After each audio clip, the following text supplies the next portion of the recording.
2분도 채 남지 않았습니다. 양쪽 시장이 고르게 1.7% 마이너스로 마감 앞두고 있습니다. 비슷하네요. 장중 내내 마이너스권 유지가 됐고 장 초반에 9시 10시 구간대 저점 기록했고요. 약간은 아랫꼬리를 형성하는 양봉의 패턴으로 오늘장 캔들이 만들어지고 있습니다. 그러면 코스피부터 확인해 보겠습니다. 현재 코스피 지수는 전거래일 대비로 1.68%의 하락, 2,408.43포인트 선 마감 앞두고 있습니다. 그래도 2,400선 위에서 종가 만들 예정입니다. 어제 66포인트 정도 올랐고요. 오늘 장에서 37포인트 정도의 다시 또 반락 움직임 나오고 있는 상황입니다. 이어서 코스닥입니다. 코스닥은 1.75% 마이너스로 집계되고 있습니다. 782.84포인트인데요. 장중에 다 내줬던 5일선 61선, 이 정도 수준이라면 종가 기준으로 5일선은 회복을 한 채 거래 마칠 예정입니다. 다음 종목별로의 흐름 알아보겠습니다. 쏠림이 상당히 심한 걸까요? 오늘 이런 장세에서 상한가 종목이 다른 날에 비해 더 많습니다. 그만큼 양극화가 심화되고 있는 모습인데요. 개별 뉴스가 있는 쪽으로 좀 더 강하게 매기가 쏠리고 있습니다. 대표적으로 거래소에서는 세원 ENC라는 종목이 가격 제한폭까지 올라 있습니다. 거래소 소형 종목인데요. 신체에 부착하는 OLED 광치료 패치 FDA에서 승인을 받았다라는 내용이 나오면서 오늘 가격 제한폭까지 올랐고요. 근래 들어서 이렇게 제약바이오 섹터 내에서 호재를 안고 오르는 종목이 많습니다. 그리고 대화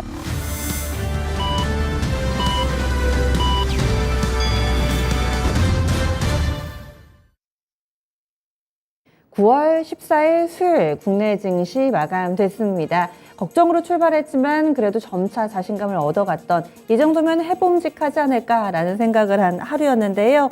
오늘장 전체적으로 아시아 증시 아무래도 간밤에 나왔던 CPI의 그늘에서 자유롭지는 않았지만 이것을 어떻게 소화하고 어떻게 극복해내는지는 약간의 차이가 있었습니다. 일본 증시가 가장 타격이 컸습니다. 함께 보시죠. 요즘 들어서 일본 증시가 미국하고 연동이 가장 한중일 가운데서 강하게 나타납니다. 니케이 225 지수 낙폭은 거의 3% 가깝게 나왔습니다.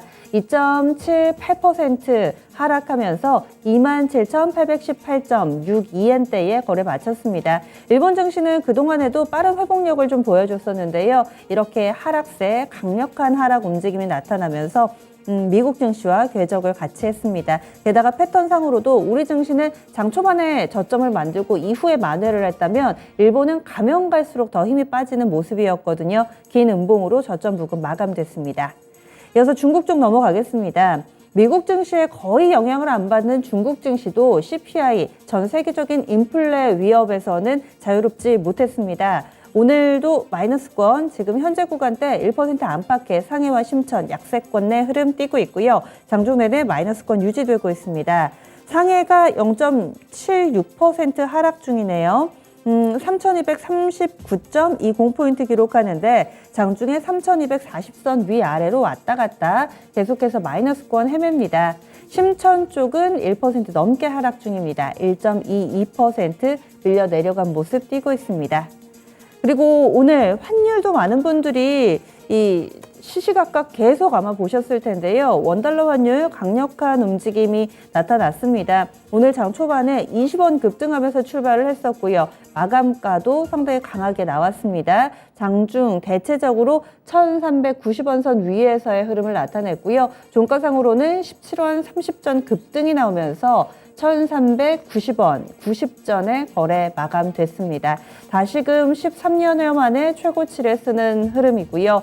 3거래일 만에 하락으로, 3거래일 만에 상승으로 달러 강세로 전환이 됐는데 앞에 이틀 조정받을 때 10원 내렸거든요. 오늘 그 이상의 그 낙폭을 메우고 추가 상승까지 만들어내면서 1,390원대까지 진입하는 모습을 보여줬습니다. 이렇게 우리 증시 여러 가지 위험 요인들이 수면 위로 올라오는 하루였는데요. 그렇다면은 국내 증시에서도 선방했던 종목군들이 있고요. 또 수급 주체별로는 어떻게 대응을 했는지 자세한 내용은 시황센터에서 살펴보겠습니다.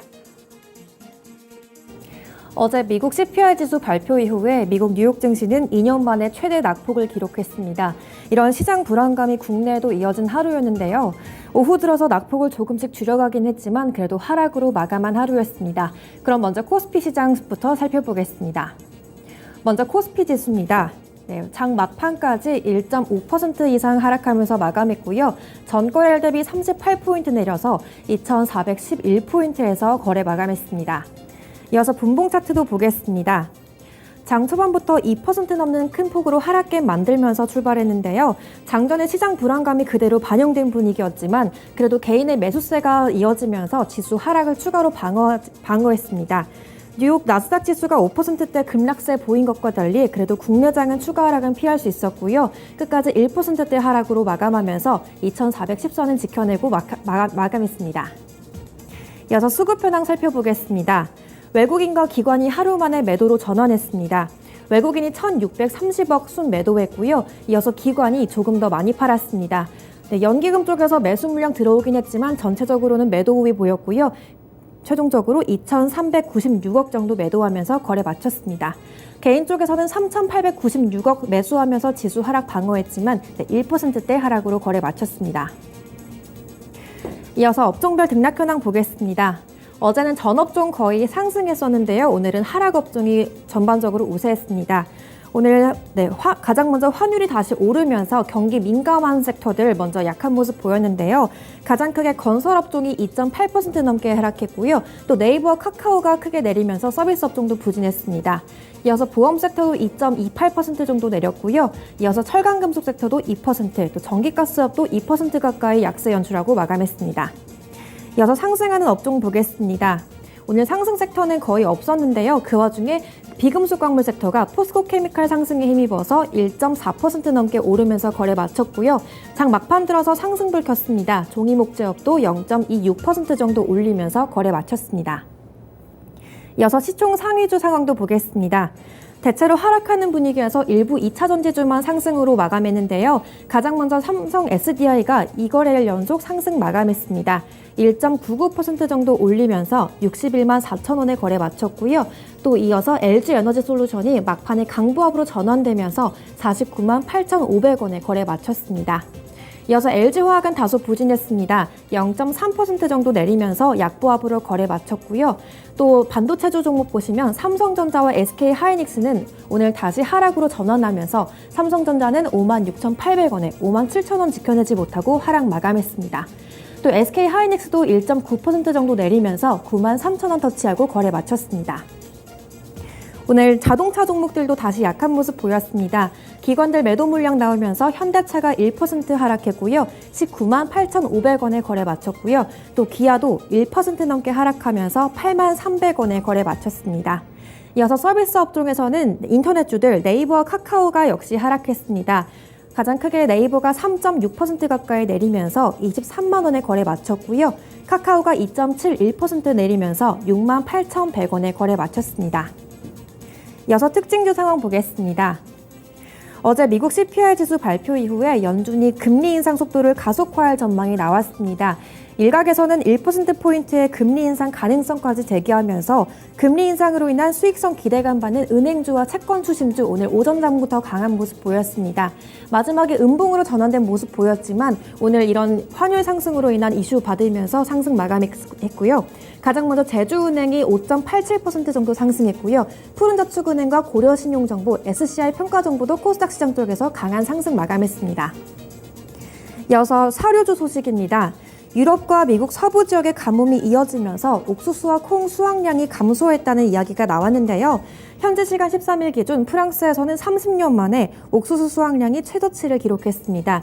이러한 소식에 국내 사료주들 오늘 수혜받으면서 상승 마감했는데요. 고려산업이 3.4% 가까이 올렸고요.